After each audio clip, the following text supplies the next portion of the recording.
Je voudrais faire une introduction qui n'était pas prévue en commentant cette image. Alors l'image, il y a l'image du Christ, bien sûr, l'aventure. Alors quant à l'aventure, on ne sait pas combien nous serons cet après-midi, mais c'est comme Abraham, finalement. Puis en fait, ils ont été très nombreux. Une multitude, plus que les étoiles dans le ciel ou le sable sur le bord de la mer. Mais le deuxième petit feuillet, vous savez, cette photo là de parachutiste, moi j'aimerais bien, mais je ne sais pas si ça sera possible, peut-être au ciel avec Sœur Myriam et toutes les supérieures majeures, là, faire ce grand saut. Mais plus sérieusement, tout à l'heure je n'ai pas prononcé avec vous, même si mon cœur, vous était très unis, le renouvellement des vœux, parce que moi je n'ai pas prononcé ces vœux, mais pour moi c'était un grand moment d'émotion. Et finalement cette image où l'on se tient la main dit bien ce que nous venons de vivre, et aussi parce que dans ce saut, ce vol dans les airs, cette aventure, quand même, ils sont portés d'une certaine manière. On ne voit pas l'air qui les porte. Mais heureusement qu'il y a de l'air, sinon le parachute, ça ne marcherait pas, il tomberait tout très vite. Et voilà. Et je pense qu'il y a là, dans notre vie chrétienne en général et dans la vie religieuse en particulier, quelque chose de très fort. Nous n'éprouvons pas toujours avec nos yeux et parfois avec le cœur, ce qui nous porte, celui qui nous porte, mais nous croyons que, alors que Dieu est même beaucoup plus que l'air portant qui permet le vol des avions et la descente des parachutes, il est notre rocher, il est notre rocher. Je le dirai tout à l'heure peut-être en conclusion, mais c'était dans un des psaumes aussi de ce matin. Le juste grandira comme un palmier, au psaume 91, pour annoncer « Pas de ruse en Dieu, mon rocher ».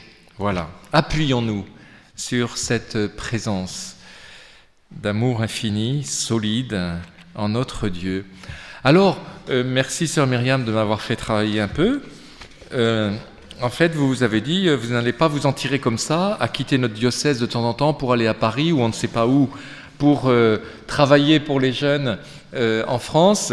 Donc vous allez nous en parler un peu. Alors je ne veux pas vous parler de ça, de toutes ces rencontres, réunions, mais effectivement, il y a maintenant 1 an et demi, juste une année après être devenu votre évêque, mes frères évêques m'ont élu président de ce conseil pour la pastorale des enfants et des jeunes et pour les vocations. Peut-être parce que dans le diocèse de Nantes, où j'étais prêtre, j'avais développé cette présence à la pastorale des jeunes, à la demande de mes évêques successifs. Voilà. Et puis peut-être aussi, au fond, parce qu'à Saint-Brieuc-Tréguier, il y a une belle tradition de pastorale des jeunes diocésaines. C'est vrai, je reçois cela comme un cadeau. Voilà. En commençant, je me suis dit, alors, quelques références à la parole de Dieu, quelques constatations, ensuite peut-être quelques éléments de description très modeste, autant que je le puis, des jeunes aujourd'hui, ensuite les jeunes et la foi, et puis enfin peut-être en forme de conclusion, quelques suggestions d'attitude pour nous. Voilà. Alors je dis tout de suite que je n'aborde pas le sujet les jeunes et les diverses vocations, ce serait un autre sujet, mais vous m'avez demandé de parler des jeunes dans leur ensemble, de ce qui les marque, voilà. Alors je me suis dit, en réfléchissant, quels seraient les passages de l'Écriture qui me viendraient à l'esprit si je pense jeune? À quel passage de l'Écriture, tiens, je vais le faire avec vous, à quel passage de l'Écriture vous pensez quand vous pensez jeune, jeunesse? Il y en a qui vous viennent à l'esprit comme ça, à la louche? Alors, attendez. Ah ben voilà, Le jeune Samuel, parle Seigneur, ton serviteur écoute. Et encore, pardon, Jésus qui est devant les imposants docteurs au temple et qui parle avec eux, mais encore, alors j'y avais pas pensé à celui-là. Le jeune homme riche, bien sûr, et puis le psaume 118 et plus précisément, oh, comment, jeune, garder pur mon chemin. Celle-là non plus, je ne l'avais pas. Voilà, David, hein, on pourrait, je pense, multiplier les exemples. La rencontre avec le jeune homme riche, hein, le jeune homme lui dit « Tout cela, je l'ai observé, que me manque-t-il encore ?» Et puis, ça c'est en Saint-Marc, non, en Saint-Marc, oui, chapitre 10, Jésus le regarda et se prit à l'aimer. Et c'est en Saint-Matthieu que l'on dit que cet homme était jeune, hein, jeune, le jeune homme lui dit. L'Annonciation quand même. L'ange Gabriel fut envoyé par Dieu dans une ville de Nazareth à une jeune fille, accordée en mariage à un homme nommé Joseph, de la famille de David. Cette jeune fille, 2 fois, s'appelait Marie. Nous sommes à Notre-Dame de Quérien, donc un lieu a priori de jeunesse, puisque nous nous laissons inspirer, porter par l'intercession de cette jeune fille, notre mère. Voilà. Alors j'ai pensé encore aux paraboles de la semence. Au chapitre 4 de saint Marc, il en est du royaume de Dieu comme d'un homme qui a jeté la semence en terre, qu'il dorme ou qu'il soit debout, la nuit et le jour, la semence germe et grandit, il ne sait pas comment. Là, c'est vraiment une expérience que j'ai faite, vous aussi sûrement, à l'école, dans l'éducation, dans des lieux de rencontre de jeunes. On quitte tel ou tel jeune adolescent, ou même enfant, au mois de juin, là, fin juin, et puis on le revoit au mois de septembre, il a changé, comme il a changé, bien sûr physiquement, mais aussi parfois plus profondément, parce qu'il est entré dans des rencontres autres que celles avec lesquelles nous étions habitués. Avec lui, il a fait peut-être un camp, il a été en famille, où il a travaillé. En tout cas, voilà, il est tout autre. Moi, ça m'a toujours impressionné parce que, évidemment, quand on se prend trop au sérieux, on pense que les jeunes ne pourraient acquérir que ce que nous aurions versé en eux, hein, avec l'entonnoir, quoi. Ben, non, évidemment non. Hein. Leur cœur est ouvert et voilà. Leur cœur est ouvert, évidemment, à bien des influences aussi, à bien des dons, à bien des cadeaux, à bien des influences qui peuvent être ambivalentes et parfois mauvaises, mais aussi à l'action de Dieu. Et puis j'y reviendrai, j'ai pensé à un autre texte. Alors là, c'est par rapport aux jeunes et la foi, les jeunes et la foi. Alors parfois, ils me font penser, vous savez, à ce paralytique, c'est en Saint Jean chapitre 5, verset 7, ce paralytique de la piscine de Betzata, il paraît près de la porte Sainte-Anne, là, à Jérusalem, qui dit « Mais Seigneur, je n'ai personne pour me jeter dans la piscine au moment où l'eau commence à s'agiter. » Voilà. Les eaux de la vie, de la source qui nous est donnée en Christ, les eaux qui s'agitent, c'est-à-dire la vie baptismale, le bonheur d'être pour Dieu. Ces eaux-là, les jeunes pressentent sans doute qu'elles sont là, mais il n'y a personne pour me jeter. C'est fort, hein, pour me jeter dans la piscine. Bon. Alors dans la Bible, en fait, on parle plus volontiers de la vieillesse. Hein. Alors en général, on en parle bien d'ailleurs, hein, très différemment de la façon dont en parle notre société. De la vieillesse, de l'âge avancé, de l'expérience des longs jours, on en parle plus volontiers que de la jeunesse. On ne trouve pratiquement pas la jeunesse, hormis ce verset du psaume 118 qu'une sœur nous a rappelé, et quelques autres lieux quand même. On parle de la nouveauté, de l'alliance nouvelle, la jeune épouse, le cœur nouveau et l'esprit nouveau, de Jésus bien sûr, l'homme nouveau. On parle au chapitre 3e de Saint Jean, dans l'entretien de Jésus avec Nicodème, de la nouvelle naissance. Personne ne peut... Il s'agit de renaître de l'eau et de l'esprit, de redevenir petit enfant, mais pas par la nature, par l'esprit et le don de Dieu. Ou encore dans l'Apocalypse, voici que je fais toutes choses nouvelles, je suis l'alpha et l'oméga, le commencement et la fin. Alors la vieillesse, on pourrait en parler des heures en termes de sagesse et de... Excusez-moi parce que j'ai l'air de dire que je parle à un auditoire très marqué par l'âge, mais c'est pas... Je vais dire après d'autres choses. En tout cas, la Bible en parle bien. Au Lévitique, chapitre 19, verset 32, « Les cheveux blancs méritent le respect. » Voilà, ça commence à venir. Je vais enfin pouvoir me faire respecter. Les enfants doivent venir en aide à leurs parents âgés. Au livre du Siracide, chapitre 3, verset 12. Mais, c'est pas à tout coup. Au psaume 119, juste celui d'après, le verset 100, il nous est dit que les jeunes peuvent avoir une intelligence plus vive et garder la loi plus que les anciens, qui se seraient dévoyés, voilà. Et puis, au psaume 42, le psaume du désir de Dieu, là, j'irai à l'autel de Dieu, j'irai vers le Dieu de ma joie. Et on a traduit dans un très beau chant, je ne sais plus si c'est du Père Gélineau ou du Père Deiss, je m'avancerai jusqu'à l'autel de Dieu, la joie de ma jeunesse. Moi, j'ai chanté ça quand j'étais petit, et vous aussi apparemment. C'est un beau chant. Voilà.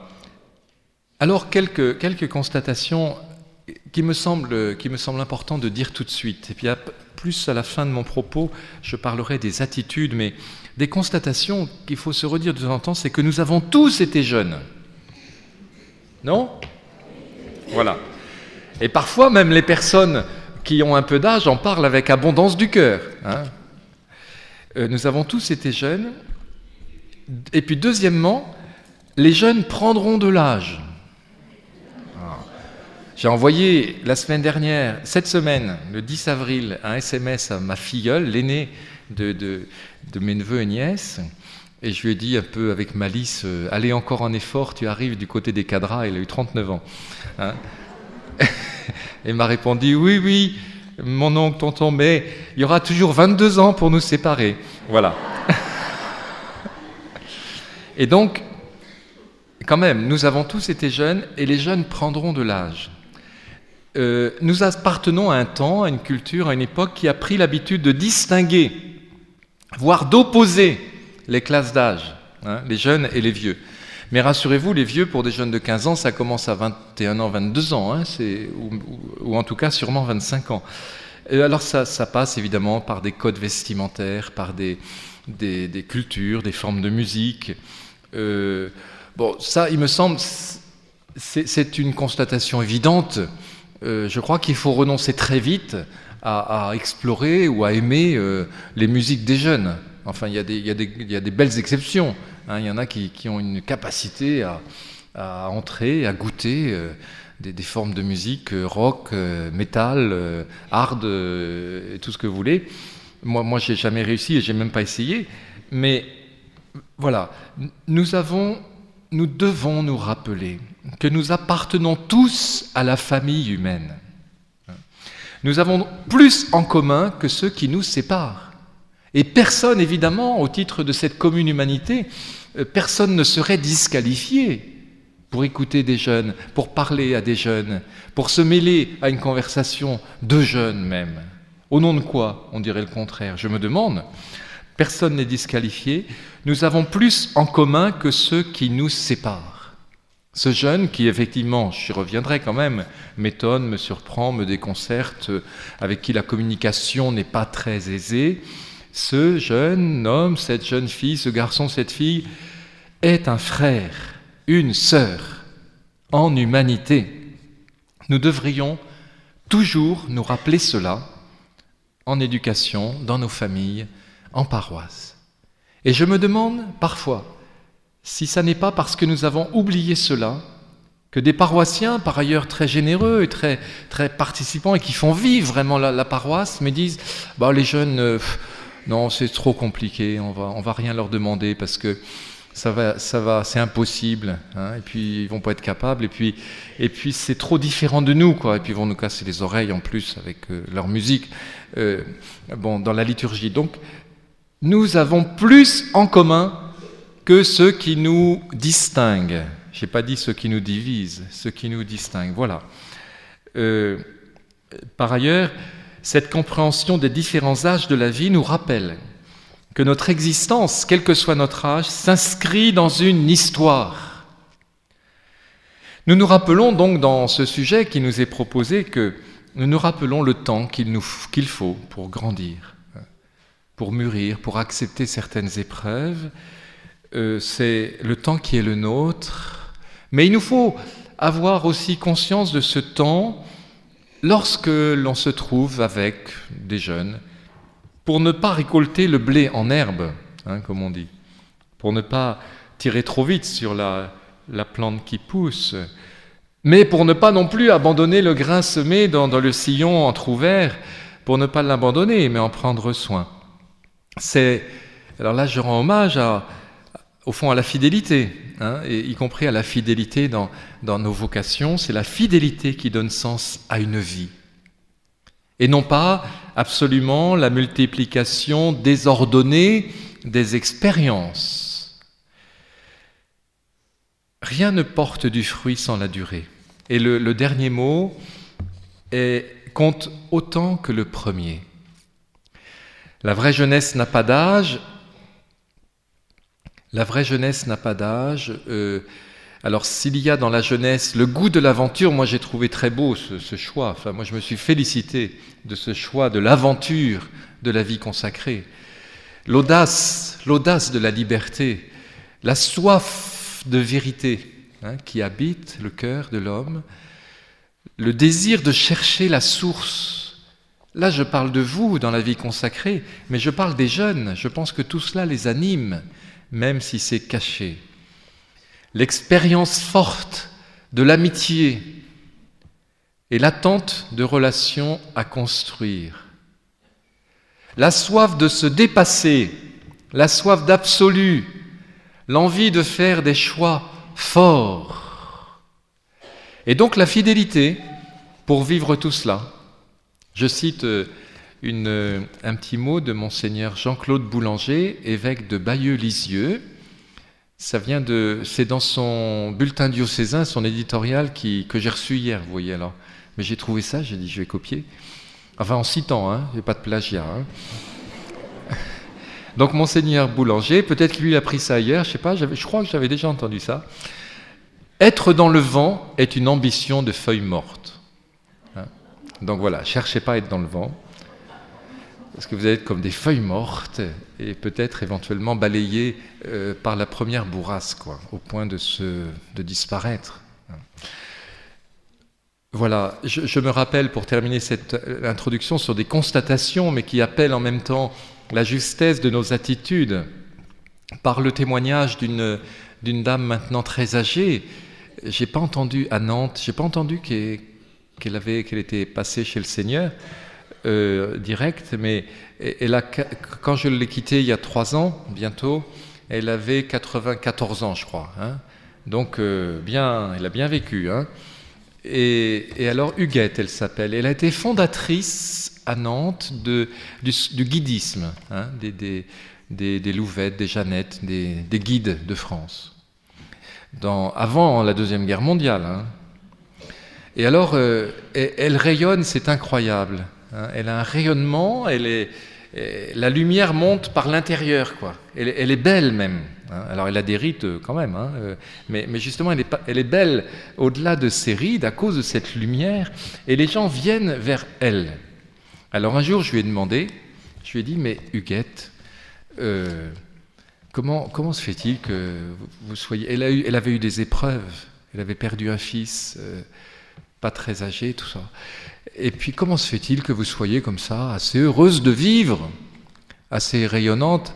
Elle m'a dit, parfois, ça traîne un peu, hein, mais j'ai eu tellement de joie dans ma vie, une chrétienne, une croyante aussi. Et puis, je sais que je ne suis qu'au début. Alors, comme j'ai aimé ça, vous savez, ça rappelle la préface du 6e dimanche où on dit dans cette existence de chaque jour que nous recevons de ta grâce, la vie éternelle est déjà commencée. Si c'est commencé, ça veut dire que c'est pas fini, et que Dieu continue toujours ce qu'il a commencé. Voilà. Alors, après mes frères, brother James continuera sûrement magnifiquement et il est quand même nettement plus près des jeunes que moi, je crois. Il continuera dans son intervention sans doute, dans son témoignage, mais pour en parler un petit peu. Voilà. Effectivement, dans les points d'attention qui me sont confiés avec quelques frères évêques qui forment ce conseil pour la pastorale des enfants et des jeunes, il y a à la fois l'accompagnement de certaines réalités pastorales dans l'Église en France. Il y a donc un service national pour les jeunes et pour les vocations, conduit par une religieuse que vous connaissez de nom, sœur Nathalie Bécard, Xavier. On la voit de temps en temps écrire, je vais en parler. Et puis il y a à l'intérieur de ce service l'accompagnement des aumôneries d'étudiants, des jeunes chrétiens en grandes écoles, des aumôneries de l'enseignement public. Il y a un lien évidemment avec l'enseignement catholique, sans que ça soit tout l'enseignement catholique, parce que là c'est un immense monument qui mérite à lui seul d'avoir une présence particulière, et on va la semaine prochaine sans doute, j'espère en tout cas, voter le statut nouveau de l'enseignement catholique. Mais il y a aussi l'accompagnement des mouvements de jeunes, les différentes formes de scoutisme, Scouts de France, Scouts d'Europe, Scouts unitaires de France. Il y a le MEJ, il y a tous les mouvements JOC, ACE, MRJC, etc. Donc un contact régulier, pas forcément de moi-même pour tout, parce que nous sommes plusieurs évêques, nous partageons. Et puis le service prépare beaucoup de choses. Parenthèse sur les vocations, le choix a été fait par les évêques il y a maintenant un peu plus d'une année d'inscrire la pastorale des vocations au cœur de ce service pour la pastorale des jeunes, et d'inscrire au fond, autant qu'il est possible, dans toutes nos propositions en direction des jeunes, une réflexion, une prière, une attention portée sur les diverses vocations. Voilà, et puis évidemment la préparation d'événements, comme les JMJ prochaines de Saint-Malo dans notre région, mais aussi de Rio pour quelques-uns seulement bien sûr, parce que c'est loin et plutôt cher. Voilà. Alors, donc l'accompagnement de ce service me donne de rencontrer différentes personnes. Je m'inspire, je cite ma source là un petit peu d'écrit de sœur Nathalie Bécard, qui a une belle expérience, qui rassemble quelques traits de la vie des jeunes aujourd'hui. Quel âge les jeunes? C'est difficile. Est-ce que c'est 18-30 ans, comme disent certains? Est-ce que c'est 15-30 ans? Est-ce que c'est 12-25 ans? Bon, peu importe. Il y a en tout cas entre 15 et 25 ans, voire entre 15 et 30 ans, une certaine constance dans leur manière d'être, leurs difficultés, voilà. Alors d'abord, un premier trait, c'est que les jeunes sont divers et variés. Il ne faut pas parler de la jeunesse, d'une jeunesse ou d'un profil type de jeunes. Et nous devons nous rappeler que parmi les personnes rencontrées par les organisations caritatives pour des secours, pour des accompagnements, pour des démarches, beaucoup sont des jeunes. Et que le chômage des jeunes est une plaie sociale importante, très, très décourageante pour certains. Et par chance, heureusement, qu'il y a l'effort éducatif, notamment dans les établissements d'enseignement professionnel, pour que par des stages, par une découverte progressive du monde du travail, des jeunes peuvent être accueillis donc dans la vie que l'on dit active. Ils vivent parfois l'angoisse de ne pas réussir, mais de ne pas être intégrés dans un groupe. On dit qu'ils sont parfois solitaires, les jeunes, ou individualistes, mais ils recherchent aussi le confort, l'ambiance d'un groupe. Donc il y a cette angoisse de ne pas être dans un groupe, d'être largué, laissé de côté. Ça peut être terrible parfois dans une classe ou un cours lorsqu'on a stigmatisé quelqu'un et qu'on l'a un petit peu ostracisé, mis de côté parce que, je ne sais pas, il a un bouton sur le nez ou autre chose parfois futile. Donc, et puis les parents mettent parfois la pression, y compris sur les jeunes, les enfants ou les jeunes qui réussissent. Hein. Parfois on en rajoute aux exigences scolaires pour suivre les meilleurs cours, etc. Cependant, semble-t-il, quand on interroge les jeunes, 80%, j'ai trouvé cette statistique, disent « Le monde va mal, mais moi je vais plutôt bien ». Alors, donc c'est pas, vous voyez, c'est contrasté.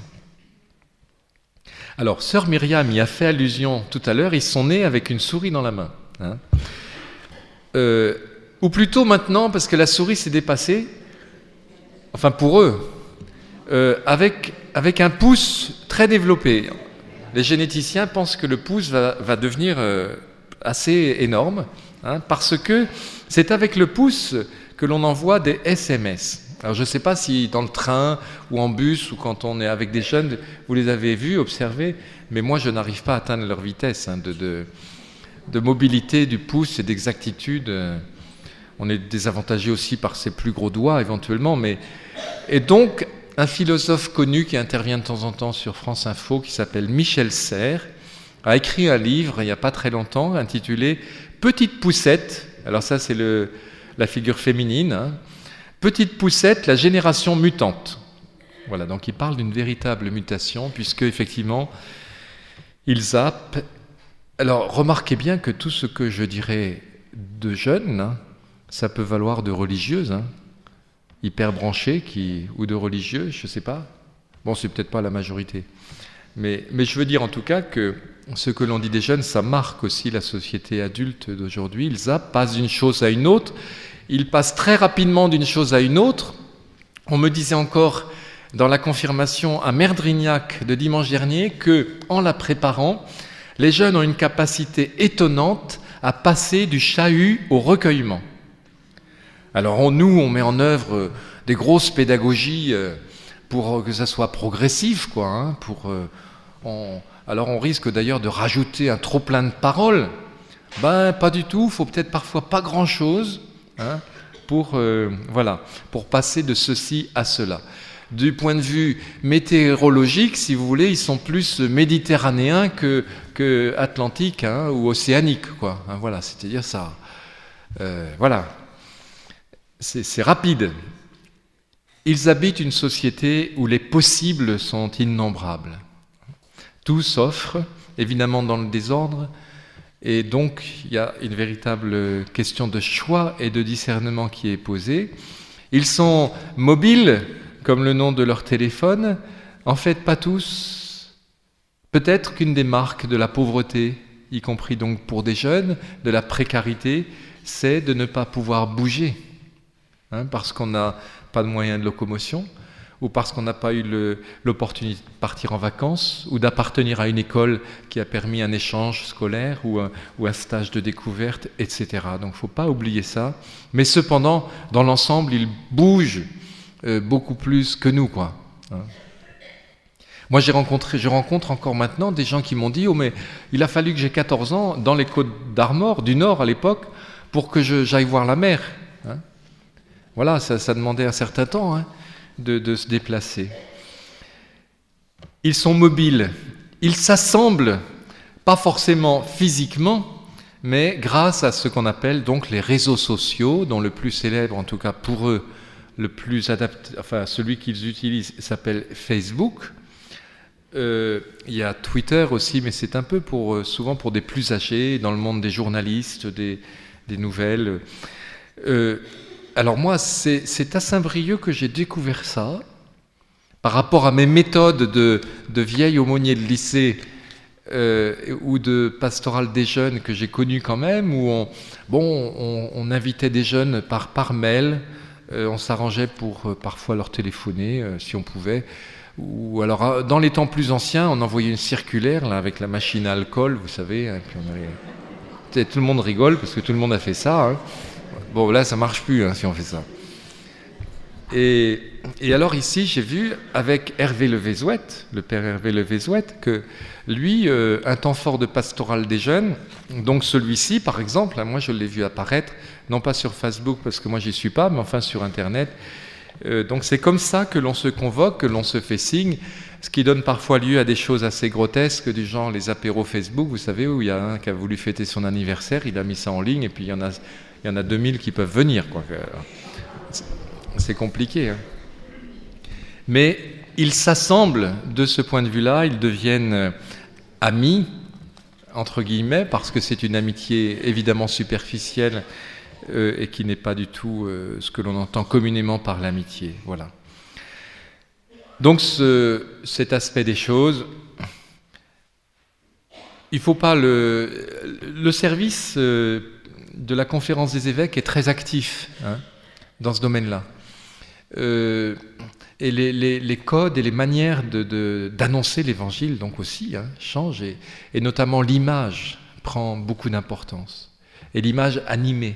Hein. Donc on voit aujourd'hui, ils appellent ça, je crois, il y en a des plus compétents que moi, mais des teasers, des petites vidéos de 3 minutes.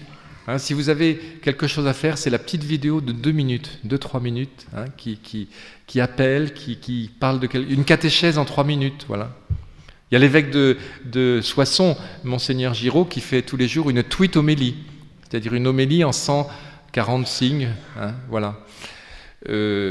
Bon, donc des messages évidemment brefs, alors avec l'inconvénient de la brièveté qui peut déformer. Ils ont grandi dans un monde complexe, hein, ils ont grandi avec le 11 septembre 2001, hein, des Twin Towers qui, par la violence d'un attentat, se sont effondrés, les tsunamis, les guerres, les crises, les procès, les scandales, mais aujourd'hui on est assez bien placé. Et la confiance dans ce contexte est difficile. Hein. Donc, mettre sa confiance dans une institution, mettre sa confiance dans une organisation, même l'Église, finalement, même l'Église, ça ne sera pas donné a priori. Hein. Il faudra la construire, il faudra l'éprouver, j'y reviendrai un peu après. La confiance est difficile et ils savent que ces difficultés liées à la confiance, à la parole, touchent leurs parents. Hein. J'ai entendu encore récemment la moyenne d'âge du mariage aujourd'hui. Hein. Ben c'est assez vieux, c'est vieux, hein, c'est presque vieux. Pour les jeunes femmes, je crois, c'est 31 ans, hein, et pour les hommes, 33 ans. Quand je pense à ma grand-mère maternelle, qui avait dit ses parents voulaient qu'elle attende ses 20 ans. 21 janvier 1913. J'y étais pas. Mais on m'a raconté. Et elle s'est mariée le jour de ses 20 ans. Ah, je suis fier de ma grand-mère parce qu'elle avait du caractère. mais 20 ans, quoi. 20 ans, hein, pas 31 ans. Bon. Alors, cette question de la confiance hein, et de la parole donnée, du respect de la parole et de la confiance qu'on peut mettre en la parole est quand même quelque chose de majeur, je crois. Et lorsque la rumeur, y compris celle qui lance eux-mêmes sur Facebook, hein, il y avait un article dans Ouest France ce matin là-dessus, pour se moquer de quelqu'un, hein, ou en faisant circuler dans tout le lycée des choses méchantes et désagréables et même parfois obscènes. Bon, quand la rumeur, l'à peu près, l'émotion, hein, quand l'émotion remplace la parole, c'est difficile de se construire. Alors ils sont aussi pris dans ce qu'on appelle, mais vous aussi là, hein, la Google culture. Hein, Google, vous savez, c'est le moteur de recherche là. On tape vie consacrée Côte d'Armor et on tombe sur la journée d'aujourd'hui, sûrement, avec des mots-clés. La Google Culture fait que il recueille des informations extrêmement nombreuses. Hein. On dit que parfois les jeunes ne connaissent rien. Les professeurs se plaignent chaque année qu'ils connaissent moins de choses que l'année précédente. Bon, ceux qui y réfléchissent disent que c'est pas tout à fait exact. Ils organisent moins les connaissances. Ils ont le langage, la langue française est moins articulée et moins riche peut-être pour le dire, mais ils ont beaucoup plus de connaissances que nous n'en avions à leur âge. Mais le problème est de les organiser. Et donc, ils achètent sur Internet, à la mesure de leurs moyens, mais enfin on fait ça nous aussi, ils comparent. Et il paraît que dans les amphis des facs et des universités, les étudiants qui sont connectés vont vérifier l'exactitude, ou si ce que dit le prof est vrai. Voilà. Donc c'est compliqué pour les profs. À mon avis, ça va changer certains modes d'enseignement, c'est-à-dire que être professeur, être enseignant, même au niveau universitaire, ne va plus consister à donner des informations, à donner un savoir, mais plutôt à accompagner l'acquisition de savoir par des jeunes. Le rapport au temps est changé également. Ils vivent dans le présent. Ils vivent dans le présent intensément. Et donc, envisager de venir le samedi 13 avril au Festival des vocations à Quérien, je pense qu'il y en a beaucoup, sûrement, je suis sûr, moi, qui seront là tout à l'heure, mais ils l'auront envisagé hier soir ou ce matin peut-être. Voilà. Le dernier moment. Mais il paraît qu'il n'y a pas que les jeunes. Donc, le présent peut être aussi une prison. Bien sûr, le présent, dans notre foi, nous parlons du présent de Dieu, et c'est vrai. C'est l'aujourd'hui de Dieu, notre unique temps donné, c'est maintenant. Et moi, j'ai la joie de voir vos visages épanouis, ils n'ont pas l'air encore de s'endormir. Et c'est le présent. Mais ça peut être aussi une prison. Et cette perspective d'un temps qui comporte aussi le temps de l'espérance, l'avenir, ou le temps de la mémoire, et de la relecture, et des points d'appui, et des racines, le passé, cette échelle des temps, cette échelle du temps, c'est un enjeu majeur pour l'éducation. Et à mon avis, il y a là des résonances quand on parle de vocation. Quand on parle de vocation, comment prendre son temps, mais comment vivre un temps aussi travaillé par le discernement. Voilà. L'engagement, et là on parle dans l'aventure de la vie consacrée évidemment d'engagement, mais on peut parler de bien d'autres formes d'engagement, est fait bien sûr de l'émotion qui accompagne la passion. Je crois qu'il y a une passion dans tout engagement, au départ de tout engagement, mais l'engagement est fait aussi de l'intelligence et de la volonté qui portent la fidélité, qui portent les vrais choix. Une autre manière, là je cite sœur Nathalie Bécard, qui parle des jeunes comme individualistes solidaires. Alors c'est un paradoxe, un oxymore, comme on dit dans la langue française, des contraires, des individualistes solidaires, c'est-à-dire que la valeur fondamentale de la liberté traverse souvent leur comportement, leurs réactions. Il y a une grande demande d'être reconnu dans sa manière d'être, ses choix, et il n'est pas simple d'articuler le communautaire. Si le communautaire peut trouver une émergence et une réalité, c'est sur la base de l'existence de chaque personne. Remarquez, c'est même pas faux. Mais enfin, eux, nous on est peut-être passé pour le meilleur et sûrement, et pour le pire un peu par quelques moules, dans des noviciats ou je sais. Mais la forme noble et positive du moule, c'est l'habitus. L'habitude, c'est ce que l'on reçoit aussi, c'est ce qui nous aide à nous construire, etc. Alors eux, ils ne sont pas menacés en tout cas par le moule, tellement cette revendication de la liberté est forte.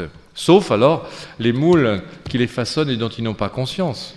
La mode, le dernier truc qu'il faut absolument être, le code vestimentaire. Il y a là, finalement, vous voyez, je revendique ma liberté, mais j'ai tellement envie d'être comme les autres pour ne pas être perdu, pour ne pas être montré du doigt, pour ne pas finalement me distinguer. C'est mon choix, hein, c'était le titre d'une émission de télévision, mais si les autres font ceci ou cela, c'est leur choix, moi j'ai rien à en dire, je respecte, j'accueille. Alors il y a eu un truc rigolo quant aux débats en cours, enfin qui sont malheureusement à mon sens, mais engagés maintenant prochainement dans une loi hein, sur le mariage pour les personnes de même sexe. Bon, alors un jour, dans la préparation à la confirmation, des jeunes viennent me voir et puis ils me disent qu'est-ce que vous en pensez vous du mariage pour les homosexuels? Alors je dis tu sais. J'en pense pas beaucoup de bien quand même. Hein. Alors j'explique, hein, je prends des précautions, je dis tout le monde a droit à être aimé, respecté, tout ça. Mais on est en train de faire un truc et alors la jeune fille, c'est une jeune fille, et elle était un peu déçue parce qu'elle m'a dit oh ben quand même. Alors pourtant je vous trouvais assez ouvert. donc l'indicateur majeur, vous voyez, c'est le maximum de tolérance, quoi. C'est le maximum d'ouverture. Hein. Il n'y a pas à réfléchir. Il n'y a pas à réfléchir à des enjeux. Voilà. Mais j'ai pas lâché mon morceau. Hein, on s'est expliqué. Bon, ils aiment la fête, la musique, les images. Donc festival, c'est pas mal, c'est bien. Hein. Ils jouent. Peut-être parfois même. Alors ils jouent. Il y a des côtés sympathiques. Les jeunes, il y a des jeunes en tout cas qui ont pas mal d'humour. Hein. Et l'humour circule en masse sur ces réseaux sociaux. Hein. Alors c'est parfois un humour de dérision, mais parfois c'est rigolo. Oui.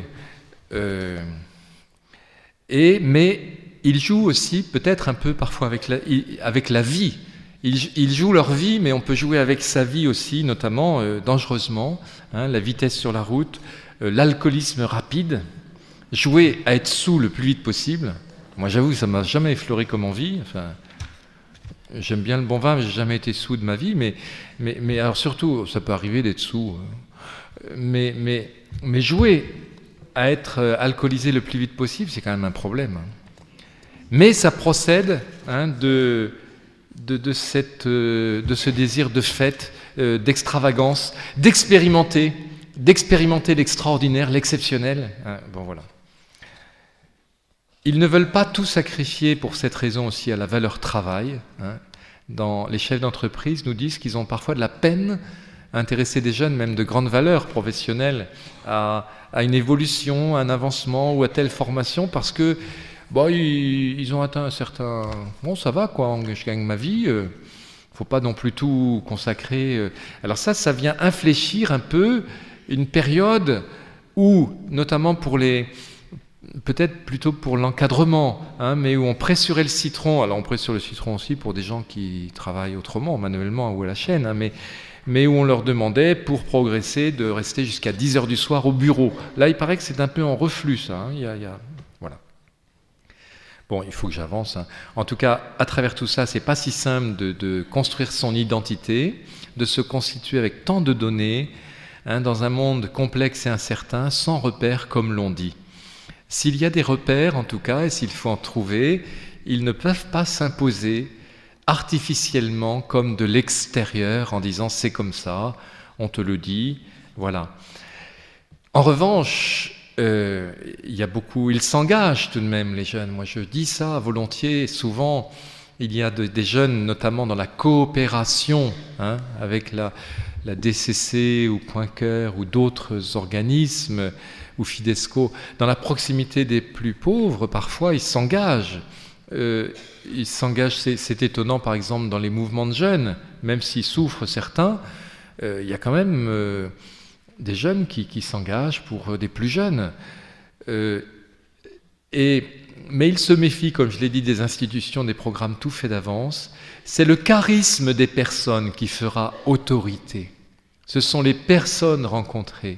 Et le bouche à oreille, ou le smartphone à smartphone, hein, ou le message qu'on s'envoie, ou le SMS, pour se communiquer les bons plans. J'ai rencontré quelqu'un de super, viens donc. Voilà, ça marchera. Et c'est un petit peu la pédagogie ou l'intention pastorale de beaucoup de lieux d'église aujourd'hui, hein, de beaucoup d'aumôneries par exemple. Ce dont nous avons besoin, c'est de personnes qui acceptent d'être là, de rencontrer les jeunes comme ils sont, pour, le moment venu, les accompagner dans la construction de leur être, de leur identité, de leur choix. Hein. Mais voilà. Les jeunes et la foi, ce sera plus bref, excusez-moi. Je les rencontre, alors ils sont assez jeunes là, hein, mais notamment dans la préparation de la confirmation. Ce qui me frappe quand même, c'est que c'est souvent une belle occasion de s'arrêter. Hein. C'est un grand cadeau à faire à des jeunes que de les aider à s'arrêter. Pause, silence. Contrairement à ce qu'on pense, les jeunes sont accessibles au silence. Pas que ça dure trop longtemps, hein, mais c'est une expérience que j'aime bien faire avec eux.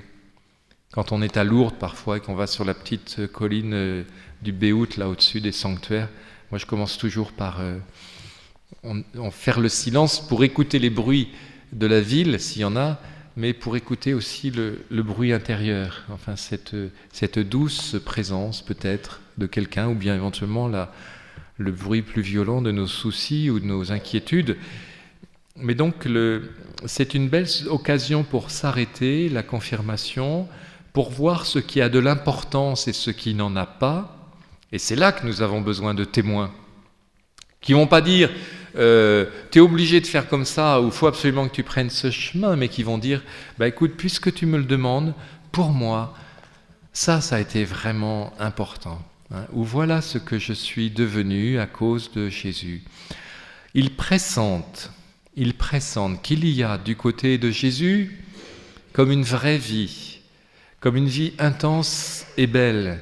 Ils sont impressionnés par certains témoins, mais n'ont pas toujours les moyens de s'approcher de cette vie avec le Christ. Ils ont envie d'être heureux et ils sont prêts pour cela à aider les autres.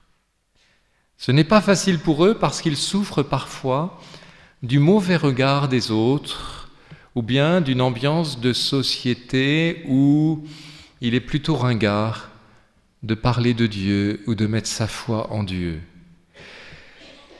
Mais bon, ils font référence à des expériences de foi.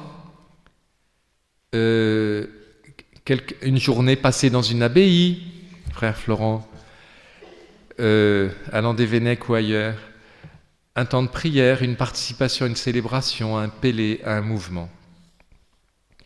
Les chemins de la foi ne nous appartiennent pas, c'est le secret de Dieu, et puis c'est aussi leur jardin intérieur, mais cependant, il me semble que c'est leur rendre grand service de leur donner l'expérience d'une communauté de foi. Une communauté de foi. Après, peut-être de les aider à descendre en leur cœur. J'aime bien cette expression « descendre en son cœur ». Je dis ça quelquefois dans les homélies de confirmation. Consentir à descendre en son cœur, c'est-à-dire à quitter le balcon. Hein, vous savez, le balcon où on est, le balcon des belles apparences, au contraire des tomates qu'on nous lance. Là où en tout cas on est dans l'extériorité, la superficialité, en représentation, en théâtre. Quitter le balcon du théâtre pour descendre en son cœur, parce que en ce cœur de chacun et en ce cœur aussi qui est le corps du Christ, Dieu a déposé ce que nous ne pouvons pas nous-mêmes fabriquer. Paix, générosité, bienveillance, lucidité y compris sur nos souffrances ou nos médiocrités. Et je pense que cette expérience existentielle, qui touche à l'existence, et pas notionnelle d'abord, est fondamentale. Avec des jeunes, mais avec tout le monde. Descendre en son cœur, hein, c'est une voie un peu augustinienne. Je me tourne vers mes sœurs et je me fais vérifier peut-être, mais je te cherchais au dehors et tu étais au dedans, plus intime à moi-même que moi-même. Enfin, cette présence divine à l'intime du cœur. Confidence, c'est une des paroles que le pape Benoît XVI, émérite, nous a confiées aux 10 évêques de la province de Rennes lorsque nous l'avons rencontré pendant 1 heure.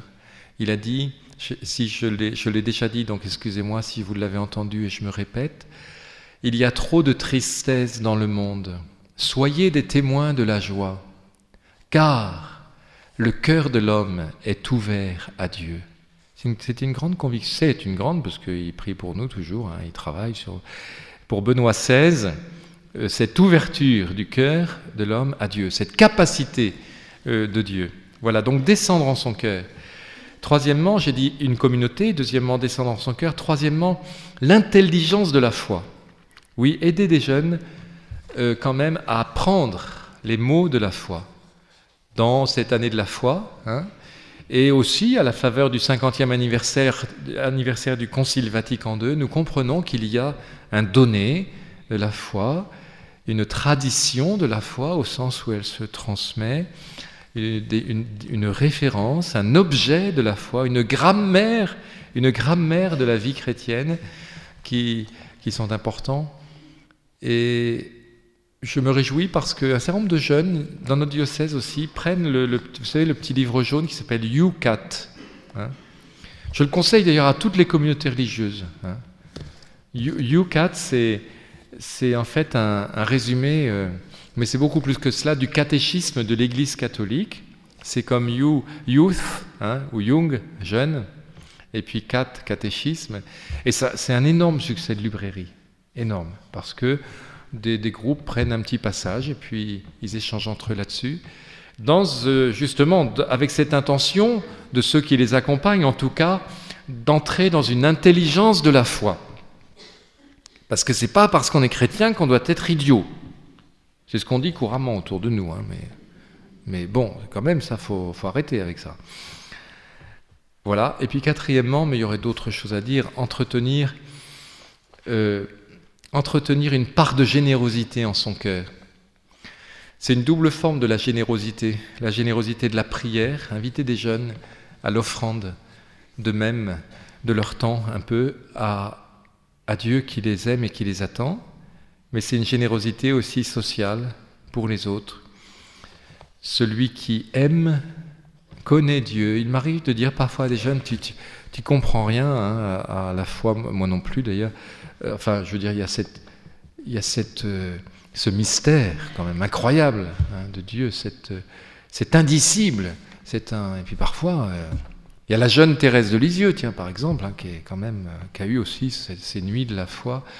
Et j'ai dit, écoute, mets un petit coin de générosité dans ton emploi du temps, dans ta vie, fais un truc. Va aider les plus jeunes qui font du foot là au club de la commune, il manque de personnes. Mets-toi en peine, mouille ta chemise. Celui qui aime connaît Dieu. Je pense qu'il y a là aussi un chemin pour les jeunes. Voilà. Je vais m'arrêter parce que vous devez être bien lassés. Non, ils sont polis. Peut-être. Ah non, j'ai dit que je vais m'arrêter, c'est une formule de style. En fait, je ne m'arrête pas. Non, mais je termine quand même. Mais je ne vais pas vous les livrer. Mais dans le message du pape Benoît XVI, et puis c'est le pape François qui va aller au JMJ de Rio, mais qui sera repris en France, nous à Lourdes, à Saint-Malo, en différents lieux, à Vézelay ou je ne sais pas où. Il y a une invitation belle aux jeunes à partager ce qu'ils ont reçu, enfin, à ce qu'ils soient, puisque le thème, ce sera la mission. Allez, je vous envoie. De toutes les nations, faites des disciples. Et donc, Benoît XVI disait, n'oubliez pas que le premier geste d'amour envers le prochain consiste à partager avec lui la source de notre espérance. Partager avec l'autre la source de notre espérance. Qui ne donne pas Dieu donne trop peu. Je dis cela pour moi, pour nous aussi, y compris avec des jeunes. Sachons partager la source de notre espérance. Alors, je termine par une citation du psaume que j'avais commencé, mais que je termine, et puis par deux conseils ou deux attitudes. Où est ce psaume 91. Oui, alors, qu'est-ce qui est important? C'est d'être jeune ou d'être vieux? Ni l'un ni l'autre. D'après le psaume 91, versets 13 à 16. Le juste, voilà la figure, le juste. Alors le juste, on pourra en parler longtemps, hein. C'est la justice, bien sûr, envers les autres, sociale, tout ce qu'on veut, mais c'est aussi être juste, ajusté au cœur de Dieu, dans le cœur de Dieu. Le juste grandira comme un palmier. Écoutez ces images de jeunesse. Alors c'est vous, c'est pour chacune et chacun de vous. Il grandira comme un palmier. Il poussera comme un cèdre du Liban. Le palmier, ça flotte un peu, mais le cèdre... Planté dans les parvis du Seigneur. C'est beau cette expression. Allez planter, vous avez vu des fois des cèdres plantés à l'intérieur de l'église. Planté dans les parvis du Seigneur, il grandira, image de jeunesse, hein, il grandira dans la maison de notre Dieu. Vieillissant, c'est moi. Il fructifie encore. Ah, il y en a qui sont d'accord. Il garde sa sève et sa verdeur, vous connaissez par cœur, c'est fort, pour annoncer « Le Seigneur est droit, pas de ruse en Dieu, mon rocher ». Ça, c'est bien quand même d'être avec des religieux parce qu'ils connaissent bien les psaumes. Hein. Mais je vous invite à lire et à prier, à chanter ce psaume comme un psaume de jeunesse. Je leur redirai peut-être ça un peu cet après-midi, vous me pardonnerez si je me répète, parmi d'autres choses. En tout cas, deux attitudes que je demande parfois aux personnes, on va dire, plus âgées, mais que je veux demander à des religieux. La première, c'est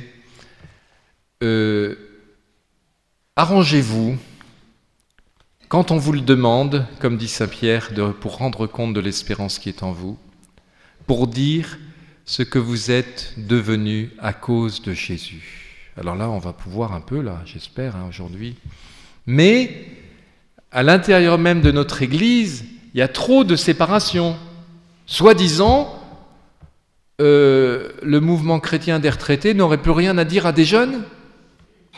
Je pense que les générations qui ont un peu plus d'âge et de sagesse sont trop aphasiques, c'est-à-dire muettes sur leur foi.